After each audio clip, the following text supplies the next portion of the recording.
Evangelio de Juan, capítulo número 2. He puesto por título a esta reflexión, ¿te interesa Dios? Es una pregunta. Y es una pregunta que cada uno de nosotros debe responder. ¿Te interesa Dios? Tal vez le guste más que le diga, ¿te importa Dios realmente? Pues de ello vamos a hablar en esta tarde. Y todos, hermanos, tenemos prioridades en la vida. Si yo le pregunto a usted si usted tiene alguna prioridad, probablemente me va a decir que sí. Hay cosas que consideramos en la vida más importantes que otras. Por ejemplo, el trabajo, la salud, la familia, el hogar, las finanzas del hogar, las relaciones con otras amistades, y la lista puede continuar de cosas que nosotros consideramos importantes y que son una prioridad en nuestra vida. Y generalmente aquellas cosas a las que nosotros le dedicamos más atención, aquellas cosas a las que nosotros le dedicamos más tiempo, más cuidado y más esmero, revelan algo. ¿Qué es lo que revela? Revela que son las más importantes de nuestra vida. Algo que para usted no es importante, ni asunto le pone. Algo que para usted no tiene esa relevancia en su vida, ni le dedica tiempo, ni le dedica atención, ni nada. Pero si es importante, sucederá todo lo contrario. Tanto usted como yo le vamos a dedicar nuestra atención, nuestro tiempo, nuestro esmero, nuestro cuidado.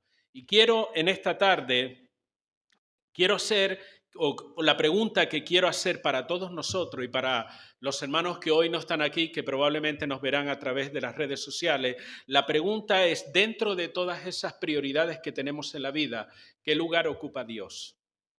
¿Te has planteado eso en alguna oportunidad? ¿Qué lugar ocupa Dios dentro de tus prioridades? ¿Nos importa realmente Dios? ¿Nos interesa Dios? ¿Nos interesa saber quién es Él, cómo es Él, de qué manera trabaja con nosotros? ¿Nos interesa su palabra? ¿Nos interesa saber cuál es su voluntad, cuál es el propósito que Él tiene para cada uno de nosotros? ¿Nos interesa conocer esa palabra, estudiarla? ¿O simplemente sabemos que hay un libro que se llama la Biblia, al cual decimos que es palabra de Dios, pero no sabemos absolutamente nada de Él? ¿Nos interesa realmente? ¿Nos interesa la iglesia? Y cuando hablo de la iglesia no me refiero solamente a esta congregación local, que espero que le importe, sino a la obra de Dios en general, a lo largo y ancho de este mundo. Nos preocupa que la iglesia del Señor avance, nos preocupa las penurias, problemas o dificultades que pueden estar pasando hermanos nuestros en la fe en otras partes del mundo, nos preocupa el hecho de que la iglesia avance o que retroceda, nos preocupan esas cosas. ¿Te preocupa tu vida espiritual, hermano? ¿Te haces ese tipo de pregunta de vez en cuando? Tal vez alguno diga, bueno, yo quiero creer que sí me preocupa, porque de hecho estoy en esta tarde aquí. Y si estoy aquí, creo que es porque realmente me preocupa. Algunos dirán, bueno, yo amo a Dios, pero realmente no estoy seguro si Él es una prioridad en mi vida. Y se hacen la pregunta, ¿hay manera de saber si Dios es una prioridad en la vida de uno o no la hay? Por supuesto, hermano, hay, hay posibilidad de saber si Dios es una prioridad en nuestra vida. Y es tan fácil como preguntarnos esta serie de preguntas. Dentro de mis intereses diarios, porque todos los días nosotros tenemos determinados intereses, dentro de esos intereses o esas responsabilidades del cada día, ¿en qué lugar está Dios? ¿Cuánto tiempo, cuánta dedicación, cuánto esfuerzo, cuánta atención y cuánto entusiasmo le dedico a Dios? Porque bien que le dedicamos tiempo, esfuerzo a tantas cosas en la vida, ¿es malo eso? No. No es malo que usted le dedique tiempo, esfuerzo a su familia, a su trabajo, a sus necesidades, a sus responsabilidades, pero ¿cuánto de todo ese tiempo, cuánto de toda esa atención y esfuerzo le dedicamos a Dios a lo largo de nuestro día a día? ¿A cuántas cosas o de cuántas cosas y compromisos estamos dispuestos nosotros a decir no con tal de consagrarnos más a Dios? ¿A cuántas cosas estamos dispuestos a renunciar nosotros también? No hablo de pecados solamente, de cosas que a lo mejor no son pecados, pero que nos absorben de tal manera que no nos queda tiempo para nada. ¿A cuántas de esas cosas nosotros estaríamos dispuestos a renunciar o a dejar a un lado, a decir no para consagrarnos más a Dios o para servirle mejor? Dentro de sus planes, todos tenemos planes, ideas, proyectos de vida. Dentro de todos esos proyectos de vida, ¿qué lugar ocupa Dios? Él tiene una parte en esos planes que tú tienes de futuro para tu familia, para tu propia vida personal? ¿Tienes la costumbre antes de hacer algo determinado preguntarle a Dios si Él está de acuerdo con ello? ¿O sencillamente hacemos las cosas y cuando las hacemos luego le decimos, Dios bendícela? Tal vez esa es la forma de actuar que tenemos, pero antes de hacer eso o antes de tomar una decisión determinada, es la costumbre nuestra preguntarle a Dios, ¿estás de acuerdo con ello, Señor? Antes de hacerlo, no hacerlo. La manera que administras tu tiempo, porque todos somos administradores, hermano. No asocien la palabra administrar solamente con dinero. Administramos nuestra salud, administramos nuestro tiempo, administramos nuestro hogar. De hecho, la Biblia dice que somos administradores de Dios y que debemos ser hallados fieles, dice la palabra. Pues bien, la manera que tú administras tu tiempo, la forma que tú administras tu economía, tus amistades, la manera que tú administras las capacidades, dones, talentos que Dios te ha dado, glorifica a Dios. ¿Se agrada a Dios del uso que tú le estás dando a todas estas cosas que te he mencionado? ¿A tu dinero, a tu tiempo, a las amistades, a las capacidades? ¿Se agrada a Dios del uso que le das a todo ello?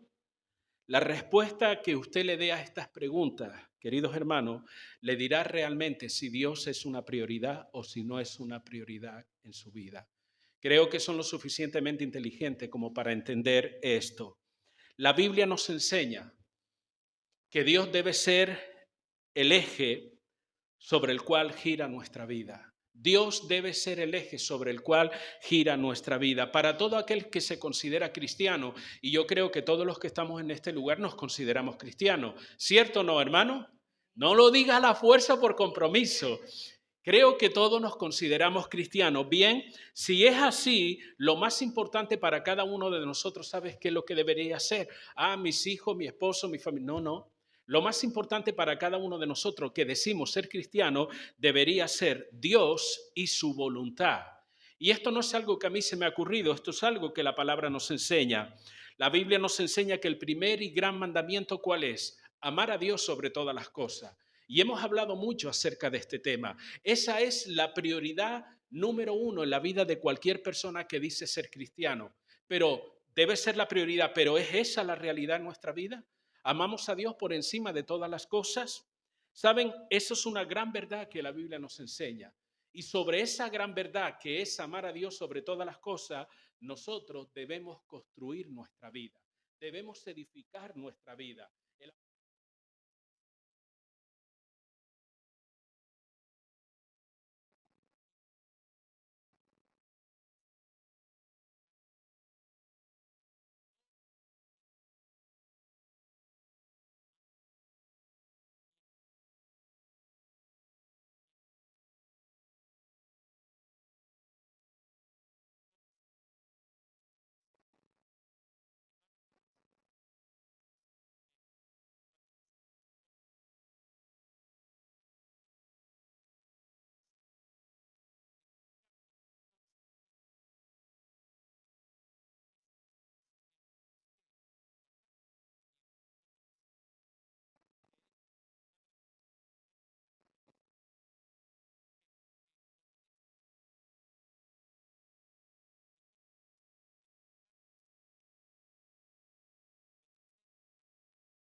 ¿Qué dice Dios de esta iglesia? Que era una buena iglesia. La Biblia nos dice que trabajaba arduamente. La Biblia nos dice que tenían una buena doctrina, que conocían las Escrituras, al punto que cuando venían algunas personas haciéndose pasar por apóstoles, siendo falsos, ellos se daban cuenta, porque tenían ese discernimiento escritural, esa habilidad para detectar que esa persona era falsa. Sin embargo, a esa iglesia tan buena, el Señor la tiene que reprender. Le reconoce todas las cosas buenas que tiene, pero le dice el Señor, tengo contra ti que has dejado tu primer amor. No había pasión, no había amor, no había ese gran interés por buscar y conocer a Dios. Todo se había vuelto religiosamente correcto. De hecho, tendríamos que decir que era una iglesia religiosamente correcta. Pero aún con toda su religiosidad, el Señor tiene que ir a ella y decirle, arrepiéntete y vuelve a las primeras obras. Cambia de actitud, cambia de conducta, porque lo que estás haciendo no está bien. ¿Se dan cuenta, hermano? Usted puede y yo también, y como iglesia podemos tener una buena doctrina, podemos tener una buena relación los unos con los otros, puede haber un gran número de personas que se reúnen en este lugar, pero si Dios no es el centro de esa reunión, eso no sirve para nada, hermano. Si Dios no es el centro de nuestra adoración, de todo, si la vida de Dios no se mueve dentro de la congregación, esto no es sencillamente que una reunión social, donde nos juntamos un grupo de personas y hablamos cosas acerca de Dios, pero la vida de Dios pareciera que está ausente de la congregación. El celo por Dios, recuerda, celo es igual a interés, dedicación, anhelo, pasión. El celo por Dios es algo, hermano, que no pasa desapercibido, siempre se va a manifestar. Y dicho de otra forma, se lo digo con otra expresión para que lo puedan entender, cuando alguien tiene interés por Dios, se va a notar. ¿Lo entendieron así? Cuando alguien tiene interés por Dios, eso se va a notar. La pregunta es, ¿cómo? ¿Cómo puedo notar que realmente hay celo por Dios? Por ejemplo, cada uno de nosotros debe hacerse la pregunta, ¿cómo puedo notar que hay celo por Dios, que hay interés por Dios en mi propia vida? Veamos lo que dice el Evangelio de Juan. ¿Tiene su Biblia abierta ahí? Vale, capítulo número 2, vamos a leer el versículo 13 al 17. Déjeme buscarlo a mí también. ¿Están ahí, hermanos? ¿Se me están quedando dormidos algunos o qué? Juan capítulo 2, versículo 13 al 17. Estaba cerca la Pascua de los judíos y subió Jesús ¿a dónde? A Jerusalén. Y halló en el templo a los que vendían bueyes, ovejas y palomas, y a los cambistas allí sentados. Y haciendo un azote de cuerdas, echó fuera del templo a todos, y las ovejas y los bueyes, y esparció las monedas de los cambistas, y volcó las mesas, y dijo a los que vendían palomas, quitad de aquí esto, y no hagáis de la casa de mi padre casa de mercado. Fíjese en el verso 17. Entonces se acordaron sus discípulos que está escrito, el celo de tu casa me consume, dice la Escritura. Este pasaje nos cuenta un episodio en la vida de Jesús. No es solamente Juan quien lo cuenta. Si usted va, por ejemplo, a Mateo capítulo 21 y Marcos capítulo 11, nos cuenta también este episodio que tiene que ver con la purificación del templo.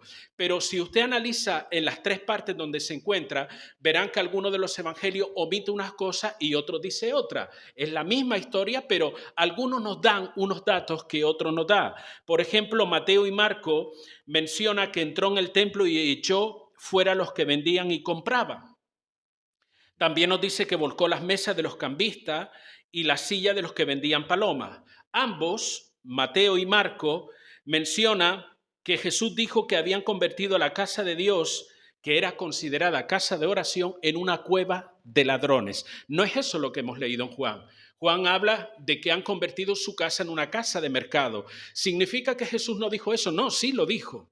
Simplemente que Juan resalta esa parte, ¿vale? Entonces vemos que un evangelio y otro nos añade unos datos que pueden enriquecer la historia. Marcos añade, a diferencia de Juan, que el mismo Señor no consentía que nadie atravesase el templo llevando utensilio alguno. Nadie atravesaba el templo, nadie podía llevar al templo con algo en las manos. Juan, por ejemplo, nos menciona, aparte de Mateo y de Marcos, nos menciona otra serie de animales que habían, y hemos leído ya, habían bueyes, habían ovejas y habían palomas. También Juan nos dice que el Señor hizo un azote con unas cuerdas y él dijo que su casa, que habían convertido su casa en una casa de mercado, cuando Mateo y Marcos dicen en una cueva de ladrones. Y un dato importante que nos da Juan es que cuando sus discípulos observaron lo que estaba haciendo el Señor, les vino a la mente algo, se acordaron de algo, de un pasaje del Antiguo Testamento que está en el Salmo 69, versículo 9. ¿Qué dice ese salmo? El celo de tu casa o por tu casa me consume. Esto, aunque no lo dice el pasaje, es un dato importante, nos enseña que los discípulos, en todo este periodo de tiempo que estaban con el Señor Jesucristo, aprendían las Escrituras, conocían las Escrituras. Ellos se acordaron, dice el verso 17, entonces se acordaron. Tú no te puedes acordar de algo que no sabes, ¿cierto o no?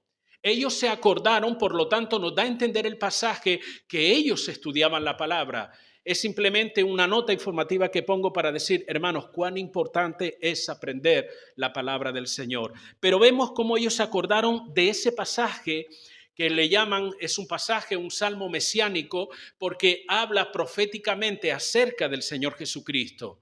Y los discípulos, cuando vieron aquella escena, el Señor, imagínense por un momento, agarró unas cuerdas, hizo una especie de látigo y venga, el latigazo allí con aquellos animales, con aquellos cambistas, le tumbó las mesas, las monedas corriendo por todos lados, la gente agarrando sus animales y los sacó a todos fuera de allí.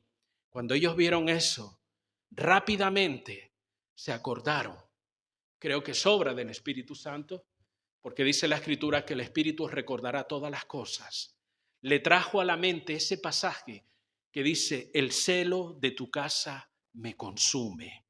Y esta situación se vivió en un momento especial. Dice que era cerca de la fiesta de la Pascua. Tal vez a usted no le diga mucho, pero en los tiempos bíblicos era una fiesta de peregrinación. ¿Qué significa esto? Que habían judíos por todas partes del mundo conocido de aquella época. Y en esa festividad todos peregrinaban a Jerusalén para adorar al Señor. Y se juntaban allí miles, pero miles de personas.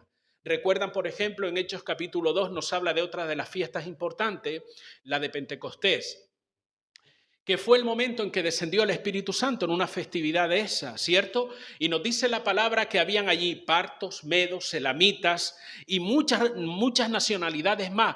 ¿Quiénes eran estos? Judíos que vivían en otras partes del mundo, pero que en esa festividad, tanto la Pascua como en Pentecostés, ellos venían a Jerusalén para adorar a Dios. Fue en un momento cercano a esa fecha y probablemente Jerusalén estaba llena de miles de judíos. Recuerdan que cuando Pedro predicó ese primer sermón, cuando descendió el Espíritu Santo, ese mismo día se convirtieron, ¿cuánto? 3,000 personas. No 3, no 300, sino 3,000 personas, lo cual nos enseña que esas fiestas eran concurridas. Había mucha gente y entre las actividades propias de la fiesta para adorar a Dios, se traían animales para ofrecer en sacrificio, de la forma que estaba establecido en la palabra. Y las personas que venían de otros lugares podían traer su animal. El peligro es que muchas veces ese animal se moría en el camino o se enfermaba, entonces muchos esperaban llegar a Jerusalén para comprar los animales. Y otros que lo traían se encontraban con la sorpresa que cuando llevaban el animal al templo para ofrecerlo como forma de adoración o sacrificio delante de Dios, aquellas personas que se encargaban de inspeccionar le encontraban algún fallo al animalito. No, este animal no sirve. Entonces, ¿qué hacían? No podían ofrecer un sacrificio. Y la persona decía, ¿y ahora qué hago? Bueno, puedes comprar uno en el templo. Y cuando digo en el templo, no se refiere en el templo, en el santuario, sino en los alrededores del templo. El templo estaba formado por muchas partes.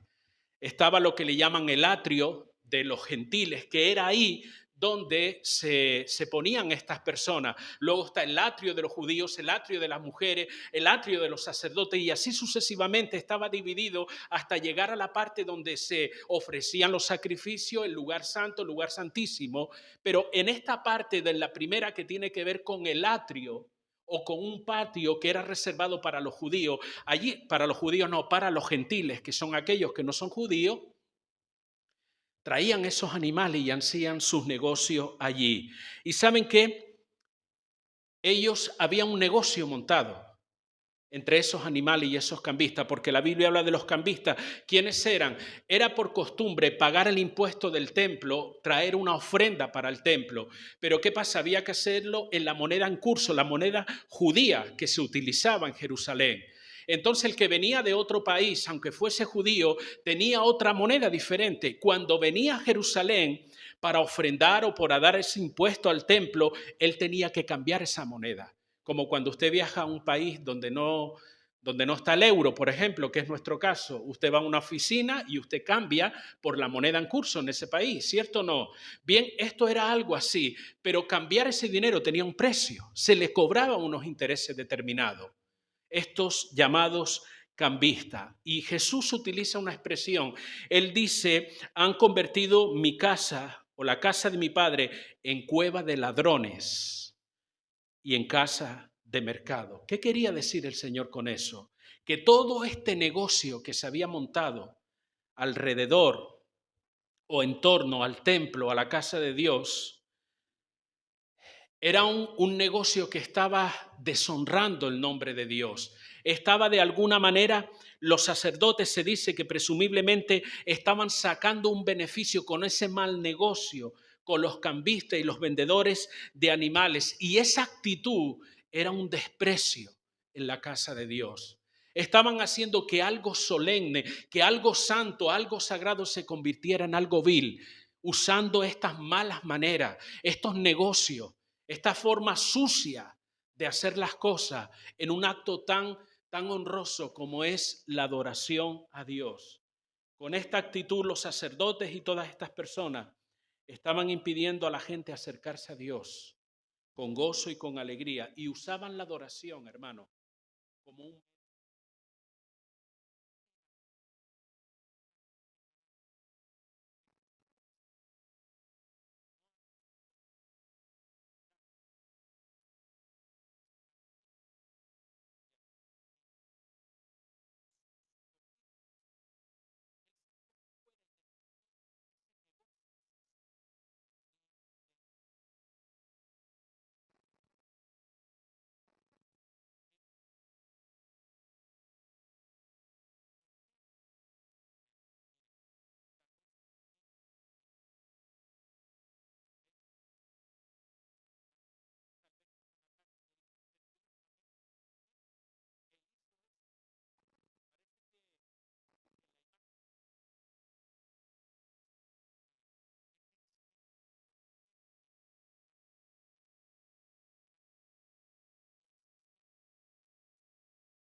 Era el amor a lo que representaba el templo de Dios, que el Señor no pudo quedarse pasivo ante lo que estaba sucediendo y por eso actuó de esa manera. Su casa, el templo, como él mismo hace referencia, dice que la casa de Dios era llamada casa de oración. ¿Qué representaba el templo para el pueblo de Israel, hermano? ¿Una casa más donde nos reunimos? No.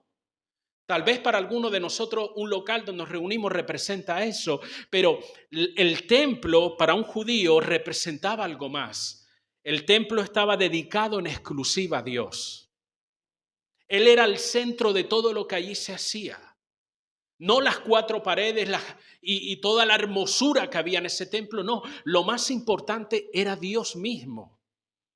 Él era el centro de ese templo, era el lugar donde Dios era adorado, donde la gente venía de otras partes del mundo a adorar a Dios. Era el lugar donde Dios manifestaba su santidad y su grandeza. El templo era el lugar que representa donde el hombre se humilla, el hombre reconoce su pecado, se arrepiente y recibe el perdón por medio de esos sacrificios que se traían para ser ofrecido. Eso era lo que representaba el templo.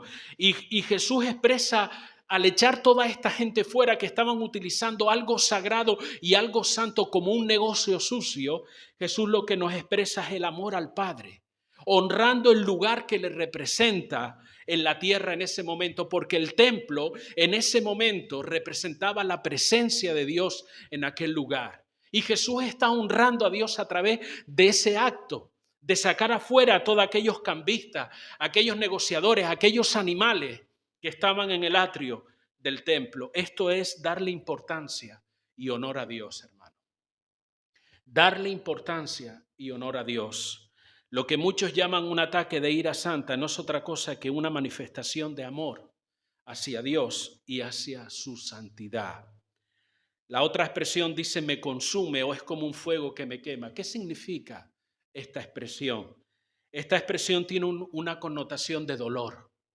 El Señor sentía dolor y quebranto en su corazón al ver cómo Dios era tenido en poco, al ver cómo Dios era deshonrado con aquellos animales, con aquellas acciones, con aquellos negocios sucios dentro del templo.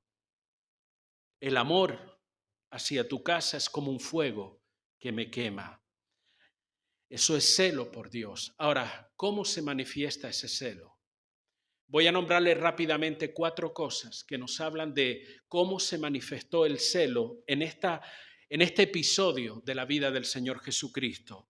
Lo primero que nosotros notamos es que el Señor buscaba honrar la santidad de Dios. Cuando Él hizo todo aquello, cuando agarró esa soga y echó todo esos animales y toda esa gente, ¿cuál era el propósito del Señor? ¿Que llamar la atención? ¿Que mirasen para Él? ¿Quién es este que está creando este alboroto? No. El propósito número 1 de ese celo manifestado por Jesús hacia la casa de Dios era honrar la santidad de Dios. Con este acto Él estaba dando honor al nombre de Dios. Aquel negocio montado en el templo era un insulto a la santidad de Dios, hermano. Nuestro celo por Dios, nuestro interés por Dios, nos hace actuar de tal manera también que nuestro estilo de vida debe exaltar y dar honor a la santidad de Dios. Eso es lo que nos enseña la palabra, porque cuántas cosas, cuántos comportamientos, cuántas tendencias, cuántas teologías extrañas hemos aceptado en el ámbito de la fe que no se ajustan a la voluntad de Dios. Jesús no permitió que todas aquellas cosas formasen parte de la adoración a Dios ni de la vida del templo. Aquello era una deshonra a la santidad de Dios. Pero ¿cuántas cosas nosotros sí permitimos muchas veces? Todo tipo de enseñanzas medias raras o extrañas a veces circulan dentro de las iglesias y nos callamos la boca y no decimos nada. Pero peor aún, ¿cuántas cosas hemos permitido que entren muy sutilmente en nuestra vida?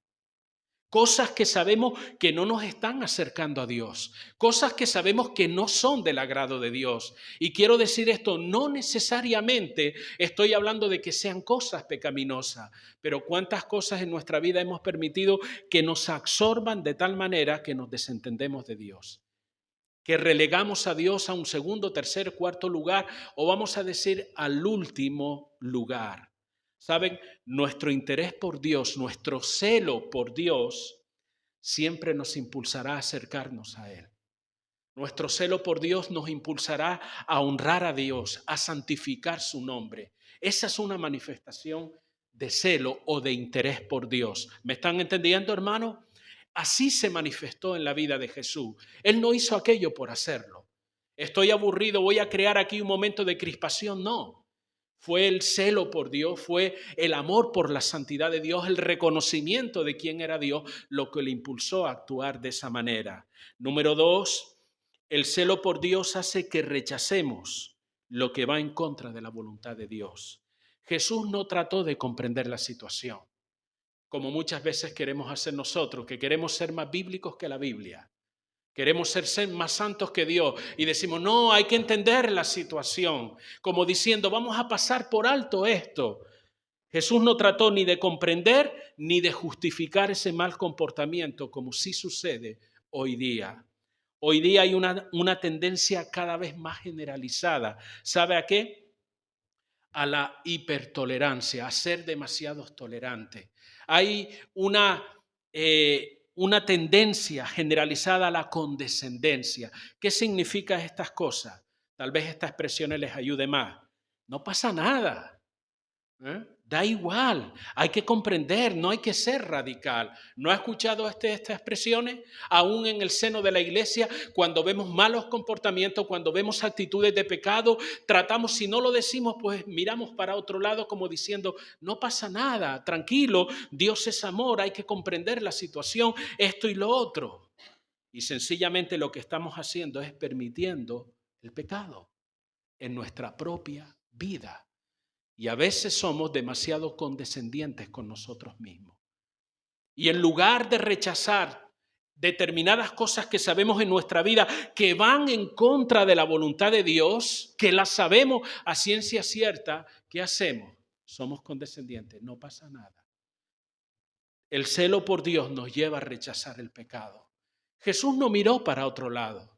Jesús no dijo, bueno, se están buscando la vida, deja que con eso se está ganando un dinerillo. ¿Fue eso la actitud de Jesús? No. Él rechazó el pecado, la inmoralidad que representaba hacer aquello y todo lo que no se ajuste a la palabra de Dios. Y hermano, esa debe ser nuestra actitud también. Debemos rechazar el pecado. Si realmente tenemos interés y celo por Dios, la actitud que debe predominar en nosotros es que rechazamos todo aquello que va en contra de la voluntad de Dios, aunque eso signifique que la gente nos rechace, aunque eso signifique que la gente te tache de loco, de radical o de tantas otras cosas. Eso es lo que vemos en la sociedad hoy en día. La sociedad nos presiona para que aceptemos conductas que no son buenas, que no son de acuerdo a la voluntad de Dios. ¿Sucede eso o no, hermano? ¿O yo vivo en otro mundo? Eso está pasando hoy en día. Pero ¿qué pasa? ¿Nos acomodamos? Bueno, es lo que dice la gente. No nos atrevemos ni siquiera a llevar la contraria a esas actitudes, a esos comportamientos. Y esto puede ser no solamente en el ámbito de la sociedad en la que vivimos, sino en el ámbito de la familia, en el ámbito del hogar. Cuando algo está mal de acuerdo a la voluntad de Dios, está mal. Yo puedo tratar de mirar para otro lado, yo puedo hacer que no tiene tanta importancia, pero ante los ojos de Dios sigue estando mal. Entonces, si yo tengo un verdadero celo por Dios, un interés por Dios, ¿qué debo hacer yo? Rechazar eso. Aunque la gente no lo entienda. Aunque te digan que eres un tipo raro, una mujer rara, aunque te digan que eres un radical, nosotros debemos rechazar lo que va en contra de la voluntad de Dios. Eso fue lo que hizo Jesús, hermano. Él no fue a tomarse un café con aquella gente. Él no fue a ver si le hacían una ofertilla en algún animal o a ver si le cobraban menos interés por el cambio de las monedas. Jesús rechazó totalmente aquello porque va en contra de la voluntad de Dios. La tercera cosa, el celo por Dios o el interés por Dios te hace tomar medidas radicales con respecto a lo que está mal. ¿Me escuchó? El celo por Dios te hace tomar medidas radicales con respecto a lo que está mal. Jesús no permaneció indiferente ante lo que estaba viendo. Jesús no se limitó solamente a decir, no, eso está mal. Él no se limitó solamente a eso, sino que Él hizo lo que debía hacer por derecho propio. ¿Qué quiero decir esto? Esta es la casa de mi Padre. Si alguien tiene derecho a agarrar un látigo y a sacar a toda esta gente de aquí, era el Señor. ¿Por qué? La casa de mi Padre, ¿cierto o no? Eso es lo que dice la palabra. Habéis hecho de la casa de mi Padre una cueva de ladrones y un mercado. No había nadie en aquel lugar que tuviera más derecho, ni sumo sacerdote, ni ninguna persona de toda esa estructura religiosa tenía el derecho que Cristo tenía para agarrar esa soga y sacar a toda aquella gente de allí. hizo lo que por derecho propio tenía que hacer y tomó, ¿sabes qué?, serias medidas al respecto. No solamente denunció aquello públicamente diciendo esto está mal, sino que desmontó todo aquel chiringuito que se había formado allí en el atrio de los gentiles en el templo. Él desmontó todo el sucio negocio aquel que estaba ofendiendo a Dios. Usted puede pensar, caramba, ¿fue radical? Sí. Eso es lo que trato de enseñar. Es lo que trato de decir. Cuando uno tiene interés por Dios, no solamente decimos esto está mal, sino que tomamos medidas para corregir esa situación. Si usted se examina su vida y usted ve cosas que están torcidas, que no van de acuerdo a la voluntad de Dios, ¿qué hace? ¿Lo pasa por alto? ¿O tenemos el valor para decir esto se tiene que acabar? Yo no voy a seguir haciendo esto porque no es la voluntad de Dios. No solamente consiento que está mal, sino que encima voy a tomar medidas para corregir esta situación. Muchas veces, hermano, o cuántas veces en nuestra vida se asemeja a ese patio del templo. Muchas veces así. Nuestra vida se asemeja a ese patio del templo. Fíjate dónde sucedía, en el contexto del templo. Decimos amar y adorar a Dios, pero muchas veces también permitimos en nuestra vida comportamientos erróneos, actitudes, formas de pensar. Nos permitimos egoísmo, intereses personales que disfrazamos incluso de espiritualidad. Si realmente tenemos celo por Dios, si realmente tenemos interés por Dios, haremos todo lo que está de nuestra mano para sacar todo lo que sabemos de nuestra vida, sacar de nuestra vida todo lo que sabemos que a Dios no le agrada. Amén, hermanos. Y la cuarta cosa es que el celo por Dios hace que estemos más interesados en honrar a Dios que en agradar a la gente. El interés por Dios hace que estemos más interesados, valga la redundancia, en honrar a Dios que en agradar a la gente. Mire lo que dice Marcos capítulo 11, que es otro pasaje paralelo. Marcos capítulo 11 que nos cuenta esta misma historia, pero añade unos detalles más interesantes. Marcos capítulo 11, versículo 18, dice la palabra de la siguiente manera. Leamos desde el 17. Dice, y les enseñaba diciendo, no está escrito, mi casa será llamada casa de oración para todas las naciones, mas vosotros la habéis hecho cueva de ladrones.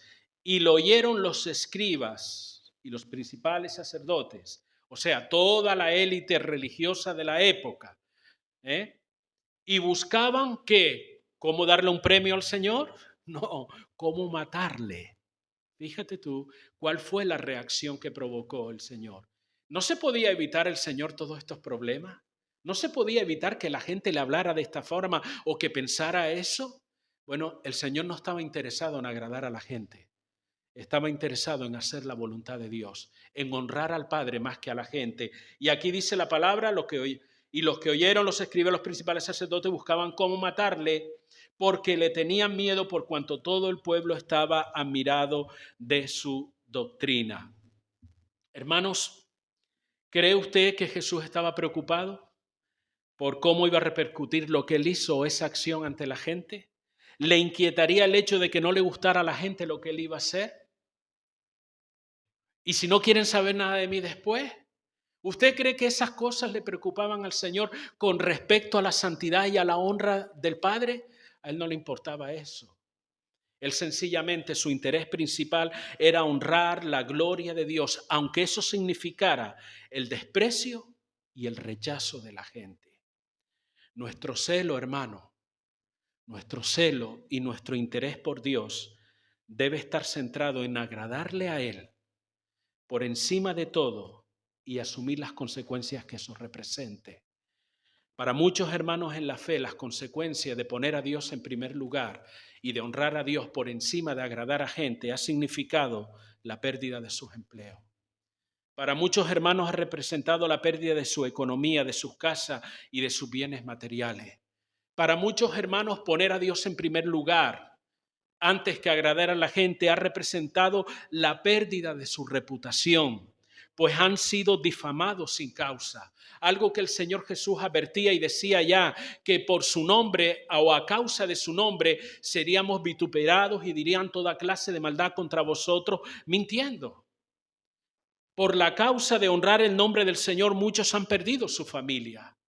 Familias que han sido asesinados en países donde el evangelio es perseguido. Y ya no solamente en ese nivel, muchos han perdido su familia en el sentido que su familia los rechaza por haber creído en Jesucristo. Han asumido las consecuencias de lo que representa honrar a Dios por encima de todas las cosas y no agradar a la gente. Hoy día, hermanos, y estoy terminando, hoy día hay una fiebre en el mundo. No es la de la gripe A, no es el COVID ni nada de esto. Hay una fiebre por caer bien, por ser populares, por ser admirados. Y la gente para conseguirlo está dispuesto a todo. Usted lo ve en las redes sociales y en todas estas cosas, las atrocidades y hasta qué punto la gente hace cosas simplemente para atraer la atención, para ser admirados. Cambian su manera de hablar, cambian su manera de vestir, cambian su manera de pensar y lo más triste todavía, venden sus principios bíblicos y morales con tal de agradar a la gente. A Jesús no le preocupaba eso. A Jesús le preocupaba la gloria de Dios y honrar el nombre del Señor antes que agradar a la gente. Y ese mismo espíritu fue el que él transmitió a todos sus discípulos. Y ese mismo espíritu es el que está inculcado en el Evangelio de Jesucristo. El apóstol Pablo dijo en Gálatas capítulo 1, verso 10, ¿busco ahora el favor de los hombres o el de Dios? ¿O trato de agradar a los hombres? Pues si todavía agradara a los hombres, no sería siervo de Cristo. Se lo voy a leer en otra versión un poco más entendible. La traducción al lenguaje actual dice de Gálatas 1:10, yo no ando buscando que la gente apruebe lo que digo, ni ando buscando quedar bien con nadie. Si así lo hiciera, ya no sería un servidor de Cristo. Para mí lo más importante es que Dios me apruebe. Esa fue o era el pensamiento del apóstol Pablo, como fue el de Cristo, como fue el de los discípulos y como debe ser el de la iglesia del Señor. Que lo que hacemos o dejemos de hacer no sea para agradar a la gente, no sea para caer bien a la gente, sino para agradar a Dios, aunque eso signifique o represente que muchos nos rechacen y no quieran saber nada de nosotros, hermanos. Concluyo. Dentro de apenas unos días, una semana, estaremos entrando a un nuevo año, si Dios lo permite, y nos deja llegar hasta ese día. Yo le invito a que usted tome, como lo he dicho en otras oportunidades, tome tiempo de reflexión, tome tiempo de meditación en su vida, haciéndose estas preguntas. ¿Tienes celo por Dios? O dicho de otra forma, ¿te importa Dios, hermano? ¿Te interesa Dios? ¿Te interesa su palabra? ¿Te interesa la iglesia? ¿Te interesa conocer su voluntad y propósito para tu vida? ¿Te interesa saber qué es lo que Dios quiere para ti? Manifiesta tu vida que Dios es lo más importante para ti y eso es una respuesta que solo usted puede darse. Usted puede tener una idea de mí, yo puedo tener una idea de usted, pero la apreciación correcta la tiene cada uno de sí mismo. Cada uno sabe si Dios es importante o no es importante para su vida. Y si después, hermano, de meditar en todo ello, usted se da cuenta que Dios no es su mayor interés, que Dios no es lo más importante en su vida, que tu celo por Él no es el que debería ser, si es así, yo le animo a que usted haga los cambios necesarios en su vida para que tenga ese celo por Dios, como dice la palabra. El celo por tu casa me consume. Qué bueno sería que cada uno de nosotros no solamente pronunciáramos esas palabras, sino que tuviéramos esa actitud de vida. Señor, mi interés por ti es lo más importante en mi vida. Quiero hacer tu voluntad, quiero honrarte, quiero agradarte, quiero vivir para ti, que ese sea nuestro mayor interés. No solamente ahora, llegando a final de año, sino todo el año, toda la vida que Dios nos permita aquí. Entonces, usted y yo estaremos construyendo nuestra vida, edificando nuestra vida en ese amor a Dios que la palabra nos enseña como el principal y más importante mandamiento. Amén, hermanos.